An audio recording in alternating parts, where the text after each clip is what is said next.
Olá, toda terça-feira e quinta-feira você é nosso convidado aqui na TV Câmara Bauru a conversar sobre trajetórias e histórias de vida e a partir da experiência de cada um, trocar informações para que o seu mundo ao seu redor possa ser eventualmente interpretado com alguma contribuição. Hoje nós vamos falar sobre o universo do jovem, da formação do jovem em relação às novas tecnologias e os seus processos de dificuldade na sociedade moderna. Vamos falar um pouco também sobre o despertar em relação à convivência da juventude em relação à nossa aldeia, a cidade onde a gente vive. E para isso nós convidamos Lucas Fachin Basso. Ele é da Bela Vista, aqui em Bauru. Sim. Tem os pais radicados aqui na cidade, um tio-avô, que eu vou entregar aqui como informação da nossa árvore genealógica, que tem história ligada à bicicleta. Para a gente falar de ciclovia, falar de mobilidade urbana, vamos usar um pouco da experiência do tio-avô, o pai caminhoneiro e gerente de logística, da mãe Maria e do pai José. É isso? Exatamente.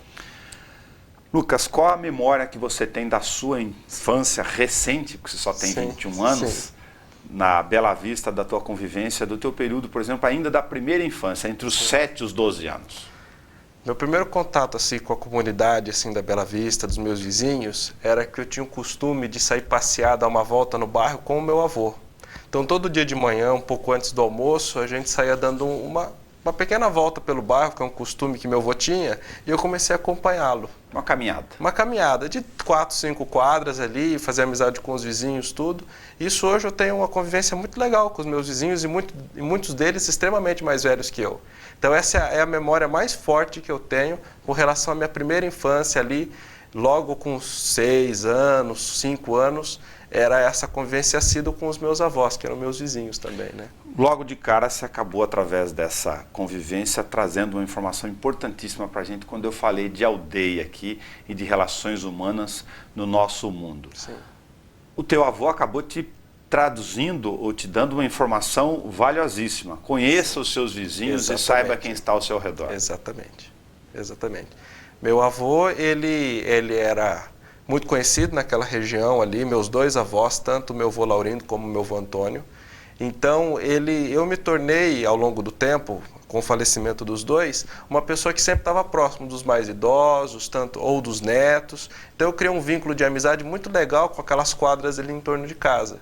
E hoje eu tenho um afeto muito grande pelos meus vizinhos, uma coisa que às vezes se perde nos dias de hoje, né?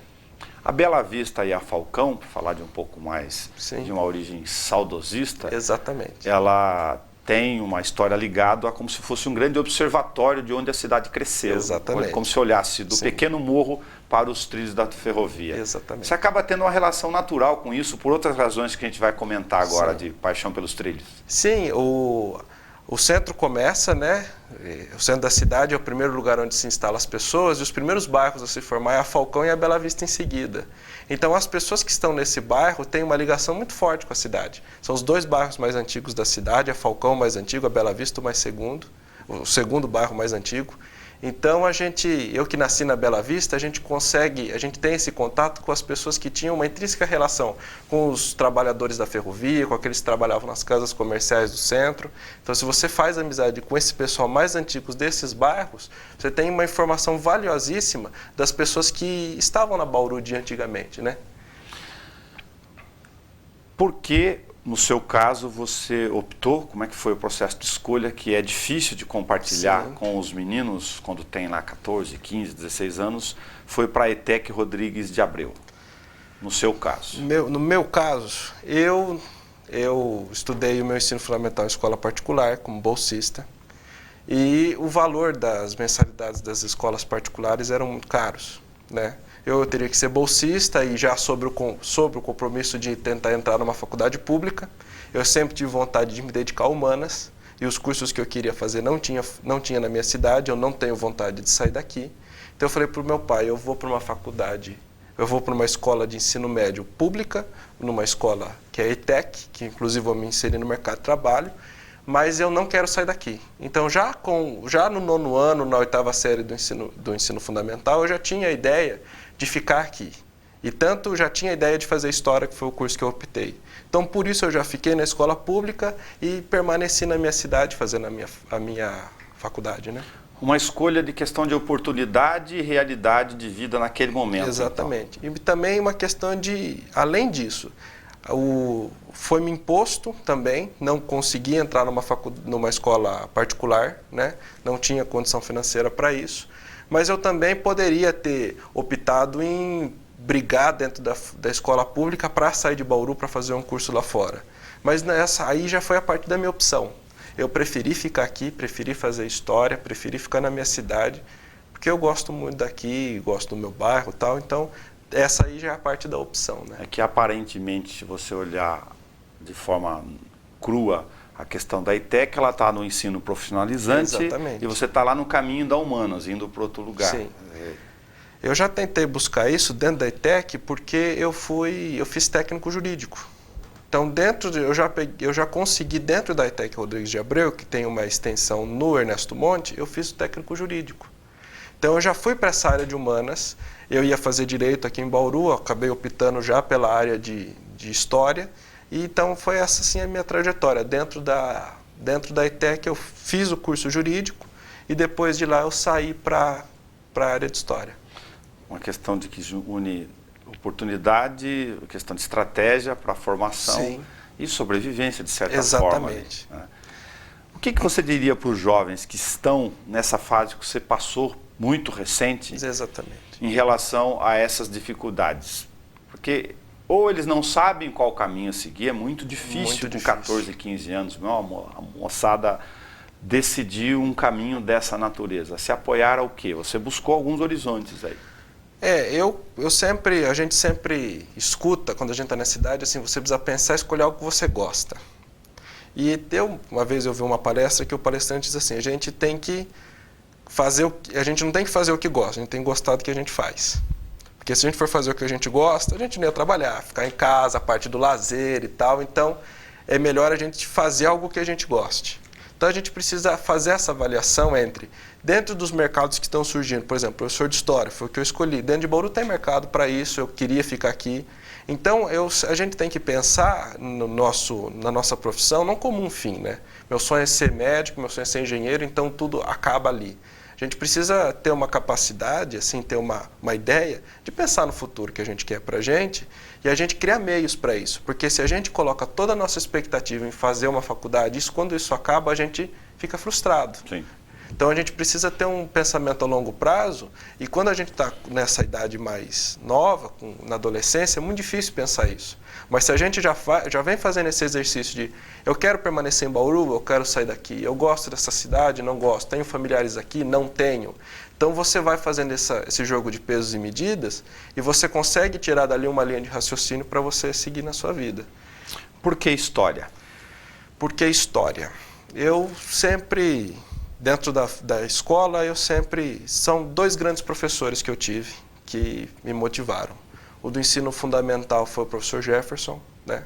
O professor Jefferson, ele me trouxe uma capacidade de análise política, de análise de conjuntura, foi um ótimo professor, então isso já abriu os meus caminhos. Tá. Só que em contrapeso a isso, eu tinha uma professora ótima de matemática, a professora Maria Carmen, então eu ficava dividido entre essas duas áreas. Quando chegou no ensino médio, eu tive que optar. E aí eu tive o professor Isaías Daiben como professor de História na ETEC. Foi a última turma que o Isaías deu aula, né? No último ano dele dentro da ETEC, em 2010. E já eu começava a sentir uma dificuldade para as áreas de exatas. Aí dentro daí, pela paixão que eu tenho por Bauru, pela história, tudo, aí eu já optei pela questão pela questão da história, tal, pela questão da sala de aula, que eu gosto muito.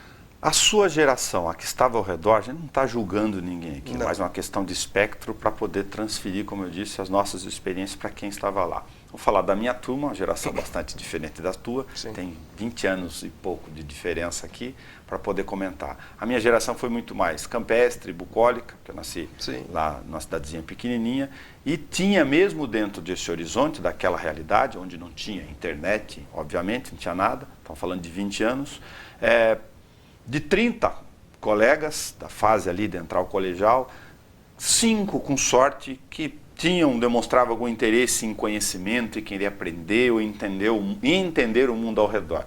Sim. Qual é a sua experiência em relação à tua turma? Minha turma, assim... Digo lá dos 15 ainda. Sim, lá dos 15.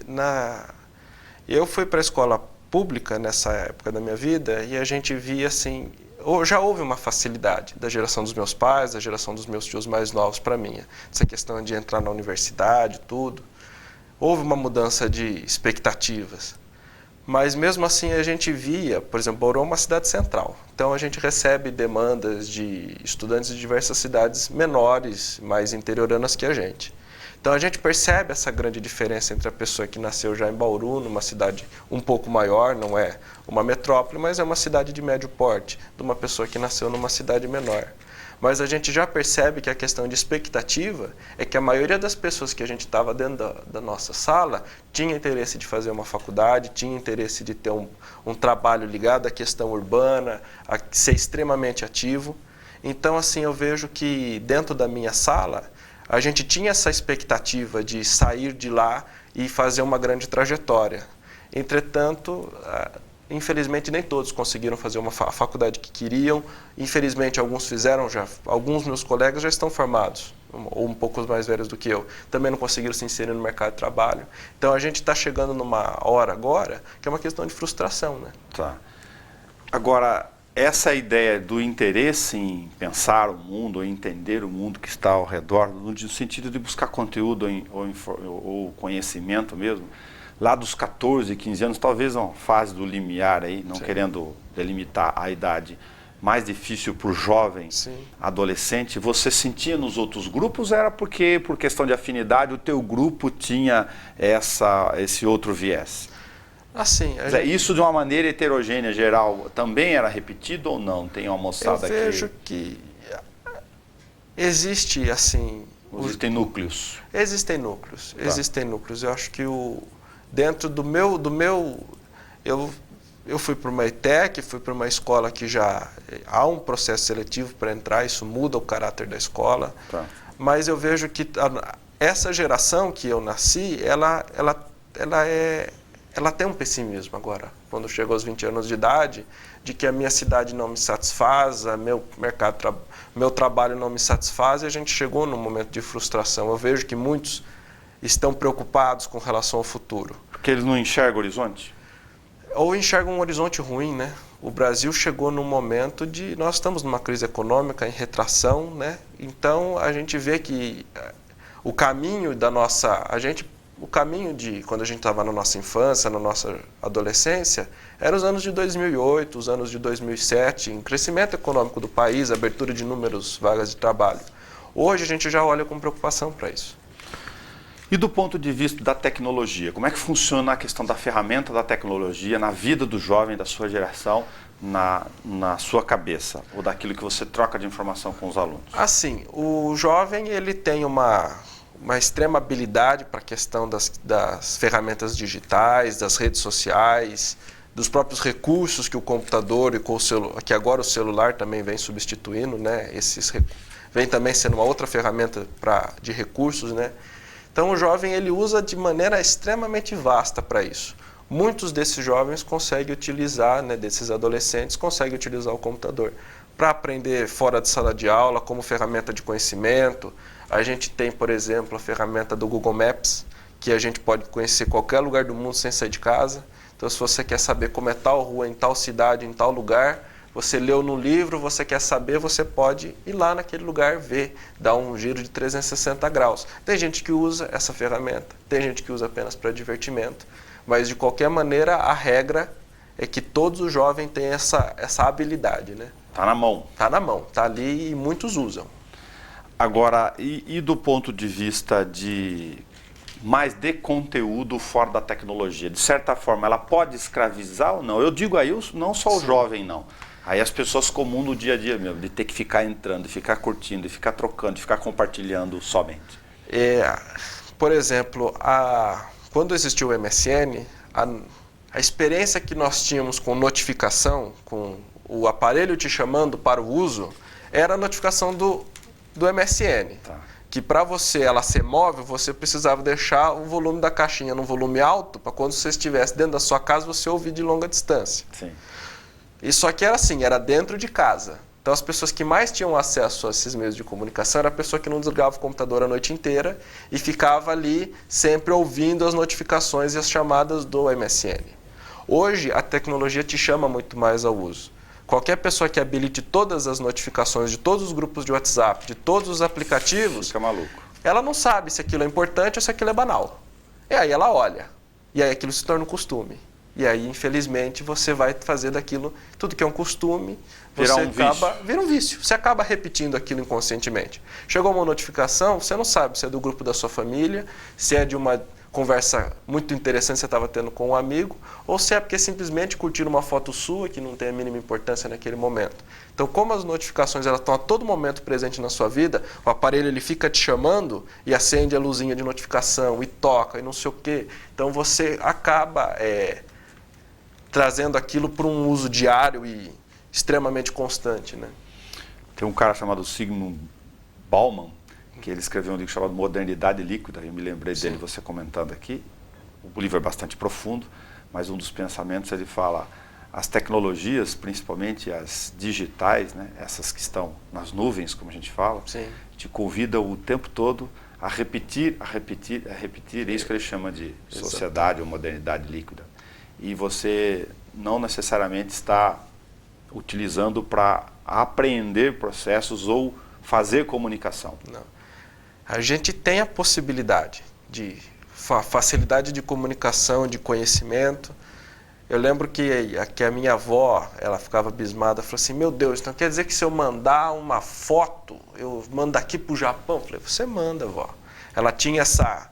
Meu Deus, quando eu era jovem, era o telefone, uma dificuldade absurda, um preço exorbitante, hoje é de graça e não sei o quê. Então a gente tem essa ferramenta. Só que a gente está motivado a repetir, a gente está motivado a sempre... A gente fica ali olhando as notícias do Facebook, sempre rolando para baixo, naquele movimento infinito de você, e ali você fica vendo conteúdos, e muitas vezes a gente tem um costume muito prejudicial, que é apenas ler a notícia. Manchete. A manchete, verdade. Chamada. Obrigado, a chamada da notícia. E ali são naquelas 2 linhas ou 1 linha e meia, você já forma o seu conhecimento. Ah, eu vi, não eu vi, eu fiquei sabendo o que aconteceu. É o que a gente chama no jornalismo impresso de ler só o título. Exatamente. Falar aí não leu nem 2 parágrafos. Não leu nenhum dos 2 parágrafos, não viu, só viu a foto, 2 linhas e ali já formou, já entendeu o que aconteceu. Isso é muito prejudicial. Acaba ficando superficial por demais. E se a gente não conhece a matéria como um todo, a gente formou um preconceito sobre a matéria. A gente viu uma notícia, achou que aquilo aconteceu de tal maneira, porque a gente imaginou que era daquele jeito, e pode não ser que tenha acontecido. Se esse instrumento está oferecendo, aspas, informação, fecha aspas, o tempo inteiro para você, e oferecendo também desinformação o tempo inteiro, se você cai nessa ciranda tecnológica, você acaba sendo engolido o tempo inteiro e não tem tempo nem para pegar uma informação e falar, bom, agora eu vou olhar um outro site, ou uma outra matéria, um outro jornal, um canal, para ver o que ele disse sobre essa mesma informação. É difícil, a gente acaba Por exemplo, eu sou professor de História, estou dando aula como professor voluntário. Então, todas as minhas quartas-feiras ou minhas terças-feiras à tarde, eu estou preparando aula. E a dificuldade que a gente tem de se desvencilhar de ver, por exemplo, chega uma notificação no celular, você já desvia atenção para aquilo. Você vê uma notícia no Face, você começa a ler, já começa a pitar do outro lado. Desconcentra o tempo inteiro. A todo momento você está pegando informações fragmentadas. E isso eu estou falando de você ler um artigo de Facebook que se a gente fosse imprimir numa folha, daria 1,5 folhas.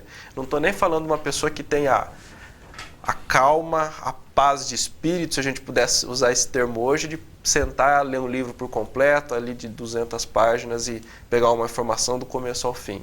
A gente tem essa dificuldade de extrema distração, de a todo momento estar sendo chamado para isso. Fazer um outro recorte aqui para a gente aproveitar o nosso tempo no Câmara Livre. De onde você se despertou, agora vai ficando mais fácil também compreendendo o mundo de cada um aqui, da contribuição individual no Câmara Livre.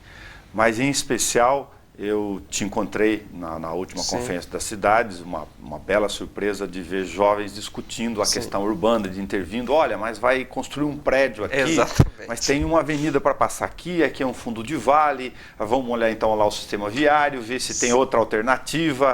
O centro, o outro está reclamando que precisa revitalizar, enfim, são várias vertentes, e dessas vertentes a gente vai aprendendo um pouco ao longo do nosso mundo. De onde despertou isso naturalmente em você?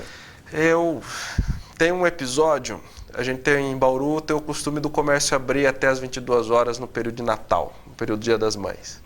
Eu lembro que quando eu tinha 12 anos de idade, eu estava conversando com meu pai, a gente parou, minha mãe estava numa loja do centro, aqui mais para cima da Batista, apinhado de carro o centro da cidade, infelizmente isso muitas vezes não acontece, em períodos de final de ano as pessoas vão para os shoppings, mas ainda tinha o costume de vir para Batista de Carvalho, pegar promoção para os presentes de Natal. E aí eu desci com o meu pai a pé pela Batista, de mão dada, e meu pai parou o carro na frente da estação central ferroviária.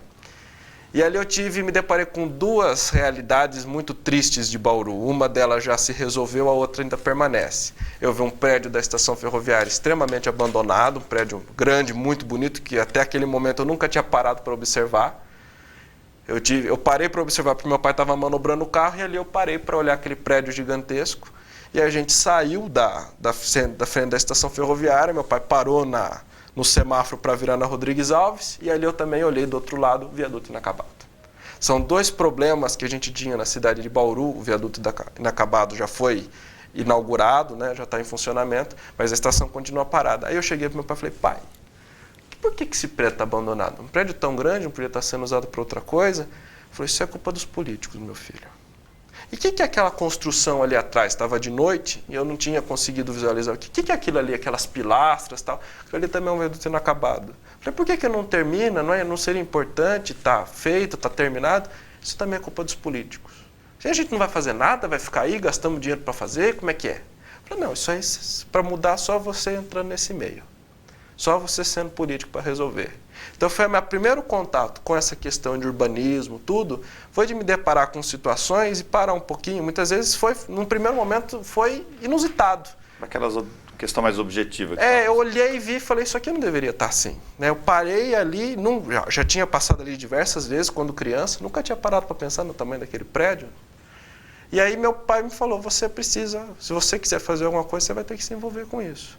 Então essa questão de interesse pela questão urbana surgiu do momento em que eu olhei uma situação, parei para pensar e pensei que não estava desse jeito. Foi analisando o cotidiano que eu... Quando esse insight que o teu pai acabou te dando lá, acabou se materializando depois, logo à frente, na sua trajetória? Sim, eu estava na época...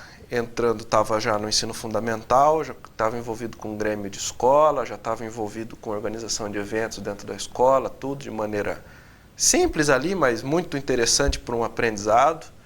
Aí depois saí para a escola do ensino médio, tive contato com o professor Isaías, que era vereador, tudo.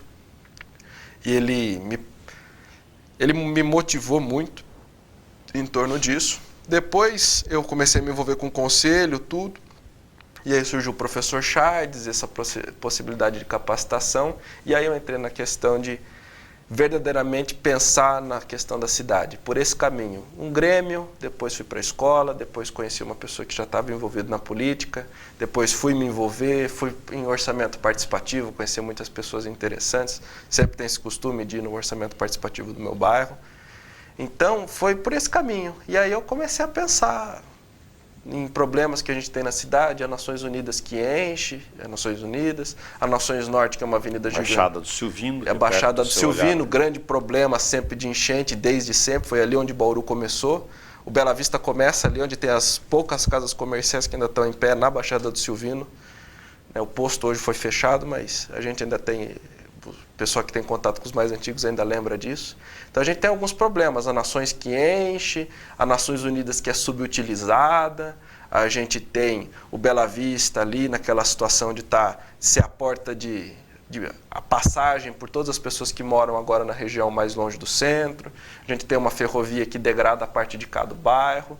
Então a gente começa a ver essas questões, a gente vê um centro sendo violento à noite, pouco usado do dia, um centro esburacado. Mas você ouviu lá como um recorte, de novo, dessa pequena situação real.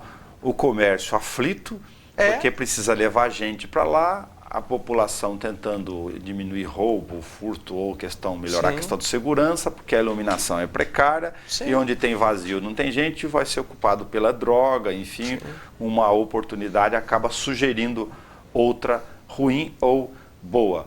E precisa morar gente nessa região, porque está deteriorando, e precisa combinar isso com a nossa vocação para a questão ferroviária ou não. Bauru se projetou para ser uma cidade de passagem.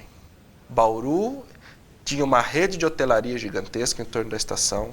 Na década de 50 passavam por essa cidade mais de 50 composições de trens de passageiros, levando gente por todo, tanto da cidade, desde o litoral do estado de São Paulo, fazendo o eixo entre Santos e Mato Grosso. Então a gente tinha toda essa ligação ferroviária com essa cidade. Então Bauru se projetou para ser uma cidade que recebia muita gente. Com a decadência da ferrovia veio a decadência do centro. A ferrovia funciona vem funcionando até a década de 70, e ali o centro ainda está bem. Quando a ferrovia começa verdadeiramente a ser um meio de transporte secundarizado, Bauru, que se preparou para uma ferrovia gigantesca, olha o tamanho do prédio que a gente tem, um prédio de 1930, olha o tamanho daquilo, para ser uma cidade grandiosa, Bauru entra em decadência e até hoje não achou para onde vai. E é olhando essa questão de um centro degradado, escuro, as pessoas optando pelo shopping e tal, que a gente precisa pensar na questão de moradia no centro, questão de planejamento urbano, pensar numa operação urbana para revitalizar o centro da cidade, o que está acontecendo no Recife, o que está acontecendo no Rio. A gente precisa aprender com essas experiências, porque Bauru surgiu ali. E todo mundo tem uma ligação emocional e profissional com o centro da cidade. Então, foi por essas questões que eu fui para a Conferência das Cidades e defendo essas questões, principalmente com relação ao centro. Cada um está pensando no seu bairro e a gente esquece do centro. E todo mundo usa o centro. Se você quer atender toda a população de Bauru, melhore o centro. Todo mundo vive no seu bairro e no centro da cidade também. O que você pensa a partir da história, o professor voluntário? Aliás, pedir um parêntese desse antes aqui. Você está numa comunidade aqui no centro, ocupando de forma superficial, precária ou não, enfim, a estação ferroviária, mas estão tentando dar destino para algumas salas, para ela não ficar abandonada por completo. Tem algumas entidades tentando fazer uma efervescência de movimentos lá. Nós já fizemos várias matérias com os jovens. Enfim, estão usando alguma parte daquele gigantesco espaço. Dizem que vai ter incubadora de empresas, agora diz lá no segundo piso. Né? Tem um grande mercado para poder fazer alguma coisa lá permanente naquela área. Acho a Gari, olhando outro dia com um olhar mais de questão artística, o maior teatro a céu aberto coberto do município, com acústica, gigantesco. O que você vê, ou o que você espera desse espaço, já que estamos falando de questão pública aí? Eu vejo, eu estava conversando com um colega lá da conferência, e eu falei assim, o pátio ferroviário, o entorno ferroviário de Bauru é a última chance que Bauru tem. O Rio, a última esperança dele, o Rio de Janeiro seguiu um processo, ele foi se desenvolvendo para a Zona Sul, aí se estagnou. Para a Zona Sul não dá mais, para a Zona Oeste não dá mais. E aí para onde a gente viu, para onde o Rio de Janeiro começou a olhar? Para o Porto Degradado. E ali ele está transformando um lugar onde ele vai levar moradia, onde ele vai levar prédios, onde ele vai levar edifícios públicos, onde ele vai revitalizar aquela área. E a última verdadeira cartada que Bauru tem para sair do patamar onde ele está para um futuro promissor é utilizar de maneira extremamente eficiente e benéfica para a cidade a ferrovia, o entorno ferroviário, o prédio da estação. Como que eu vejo a estação? Ela representa tanto o passado quanto o passaporte para o futuro. Eu sempre falo para meus alunos ali do projeto que eu faço parte, que o passado acabou. Ele acabou, ele não tem mais importância. O importante é o futuro. Então, dentro dessas duas vertentes, foi o que eu estava falando lá na conferência. A gente tem ali um prédio gigantesco que pode continuar sendo usado como terminal de transportes. O prédio, ele precisa ser utilizado noturno para levar pessoas, para levar instrumentos da cidade para aquele lugar, porque se eu colocar uma repartição pública que funciona das 8 da manhã às 6 horas da tarde, também não resolve. Ela vai continuar fechada bonito, vão pintar o prédio, tudo. A gente vê isso no centro de São Paulo. O centro de São Paulo é carregado de repartições públicas. Acabou o horário comercial, o centro morre. E a gente precisa acabar com isso. A gente precisa voltar. E como que a gente pode fazer isso? Eu vejo ele como um terminal de transporte público. Exatamente, a gente precisa entender que Bauru precisa pensar e se esforçar para imaginar um transporte metropolitano em Bauru. Utilizar os trilhos para nível local, como São Paulo fez, como o Rio de Janeiro fez. Bauru já é uma cidade grande, em alguns aspectos. Então você precisa, para você chegar até a Vila Dutra, você precisa enfrentar o trânsito da Campos Sales, você precisa passar na frente do estádio do Noroeste e precisa entrar na Avenida Elias Miguel Maluf. É um caminho devagar. Se você fizer um eixo de transporte público e um eixo viário acompanhando a ferrovia, você tem uma ligação viária como a Nações Norte. Você vai pela lateral do bairro, você já sai próximo da sua casa. Então, por exemplo, o exemplo principal disso no Brasil foi a construção da Avenida Brasil no Rio de Janeiro. É uma via que sai do centro e ela sai distribuindo fluxo, porque antes você tinha que se espremer nos bairros periféricos do Rio para chegar à periferia. O que eles fizeram? Um entorno, saindo do centro, passando pela periferia da cidade, e ali você consegue de maneira extremamente rápida escoar esse fluxo. Bauru precisa trazer essa ideia para cá. Então eu imagino, para sintetizar, usar a ferrovia como transporte metropolitano e a área em torno. VLT? Pode ser. O VLT ele tem um problema, a questão da velocidade. Sim. Por exemplo, o Rio está com VLT, foi inaugurado nos últimos 15 dias. Extremamente caro, lento, a velocidade de operação é de 17 a 23 km por hora. Sim. O VLT do Cariri, o metrô do Cariri, que foi implantado, ele tem uma velocidade de no máximo 60 km por hora. Então a gente pode pensar num trem metropolitano. As pessoas pegam os seus ônibus dos seus locais diretamente para um terminal e você atravessa a cidade a 60, 70 km por hora, saindo da Vila Dutra chegando ao Distrito Industrial. E outra coisa, uma coisa que degrada o centro é a quantidade absurda de ônibus. Como que a gente vai trazer toda essa moradia para o centro se é muito barulhento? A Rodrigues ela é muito barulhenta. A gente não percebe isso. Sim. Mas quando você vai conversar com qualquer pessoa que está no mesmo ponto de ônibus, você grita. Porque ela é uma via extremamente cheia de paredão, né, por causa dos prédios, sem árvore, que podem amortecer esse choque de som. Então a gente fez da Rodrigues um terminal de ônibus a céu aberto, gigantesco, né? Então a gente precisa pensar que o passaporte para o futuro da cidade de Bauru é a revitalização tanto do centro, como a utilização estratégica do entorno ferroviário, para fazer vias de acesso rápido, para trazer... Bauru, por exemplo, a gente está parcelando o solo, só que a gente tem grandes vazios urbanos. A cidade precisa crescer para dentro. Olha a quantidade de infraestrutura que a gente tem que levar para esses lugares. Por que a gente não cresce para dentro, verticaliza a cidade? Outro espaço que a gente precisa olhar é o espaço das oficinas da Noroeste do Brasil, que ficam ali para a traseira delas fica para Falcão. Sim. Eles são maiores, ela é 5 vezes maior que a Estação Central de Bauru.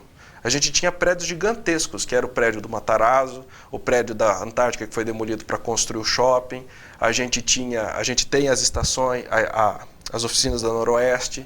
Então, esses espaços a gente precisa utilizar de maneira estratégica, pensar um grande diálogo com a sociedade, ver o que ela quer, a população precisa ser chamada para discutir o que a gente vai fazer com isso. E se a gente utilizar de maneira equivocada, se a gente arrancar trilho, colocar avenida e simplesmente favorecer o transporte individual de carro, como São Paulo fez, está lá. Prestes Maia abriu. Todas as grandes avenidas de 6 pistas em 1940 estão todas engarrafadas. Então a gente precisa, se a gente vai pensar numa cidade verde, uma cidade eficiente, a gente precisa pensar no transporte ferroviário local e fazer de maneira e pensar alternativas estratégicas para o futuro da cidade, utilizando tanto o centro como o entorno ferroviário da cidade.